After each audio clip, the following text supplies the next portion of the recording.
Bonjour, je m'appelle Jeanne Jouvin, j'ai 16 ans et je suis l'un de ces chanceux qui a eu l'opportunité de naître puis grandir dans l'un des plus beaux lieux du monde.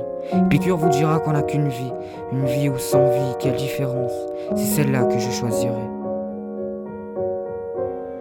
Ah, Tahiti, ses habitants et ses voisins ne la voient pas forcément à sa juste valeur, mais moi je trouve que c'est de loin la plus belle île. Quelle beauté, ses cascades flamboyantes, sa faune et sa flore, son patrimoine culturel et historique, ses ressources naturelles, ses sens si symboliques. Aussi, j'ai grandi dans un endroit où le temps est en suspens, où les gens sont libres, véritablement. Ici, on vit au jour le jour, on profite de la plage, de la rivière, des montagnes et vallées. On marche, on court dans les lieux à couper le souffle. On se réunit pour profiter ensemble, entre les collègues et la famille, autour d'un feu ou d'une bière, entouré des oiseaux et de la mer, et en vie.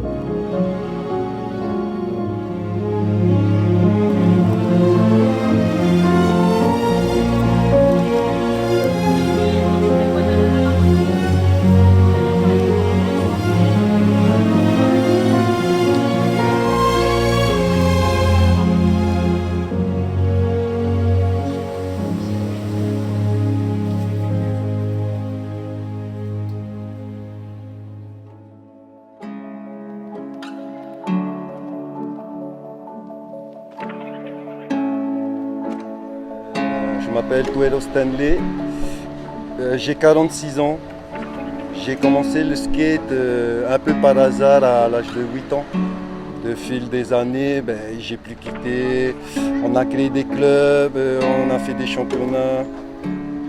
À l'âge de 14 ans, j'ai construit ma première rampe de 4 mètres. L'expérience et tout ça, et c'est venu avec le temps. Récemment, là, ça fait 5 ans que j'ai créé une entreprise de skate shop.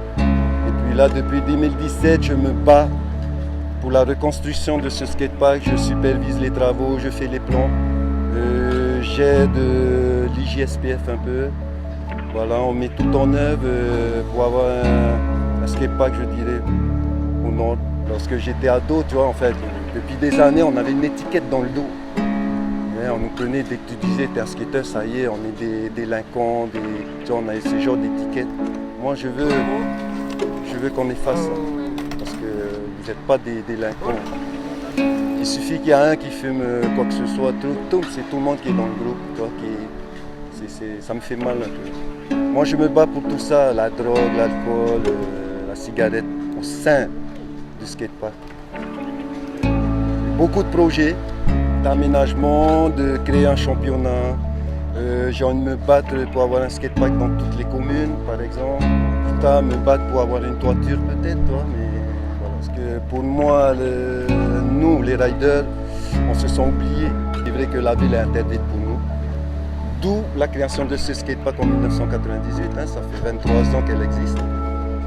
À notre demande bien sûr, parce qu'en 1990 on n'avait que des rangs et du jour au lendemain ils les ont tous cassés. Donc du jour au lendemain on n'avait plus rien. On a fait une demande, on a attendu 8 ans pour avoir ce skatepark.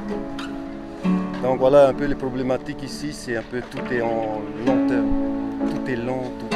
En tant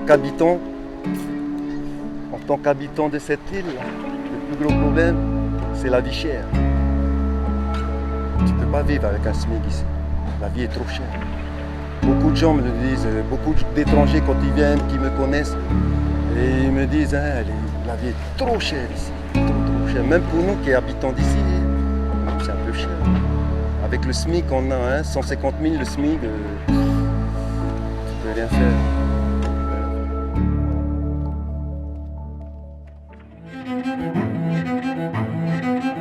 Bonjour, je m'appelle Tadeo et j'ai passé mon enfance en Europe. J'ai eu la chance de découvrir Tahiti depuis quelques années, je ne me suis jamais senti rejeté ou mis de côté. Depuis mon arrivée, cette île m'a séduit et me séduit chaque jour un peu plus. Même si le positif est partout, les côtés négatifs, ils sont bien présents. La pollution des eaux, de la terre, de l'air, la difficulté que certains entrepreneurs et associations ont pour réaliser leurs projets et ambitions. Ça fait 7 ans que je me bats, donc s'il faut encore 7 ans, je mettrai 7 ans. Il y a beaucoup de visions différentes de l'avenir en Polynésie. Les visions rétrogrades, accrochées au passé, et les visions futuristes, qui rêvent d'évolution et qui permettent à la Polynésie d'évoluer chaque jour. Il y a un gros niveau, quelle que soit la discipline. Il y a des jeunes, je pense, qui pourraient être encore plus aidés, pour avoir une aide plus importante, des sponsors, ça c'est sûr, il n'y en a jamais assez.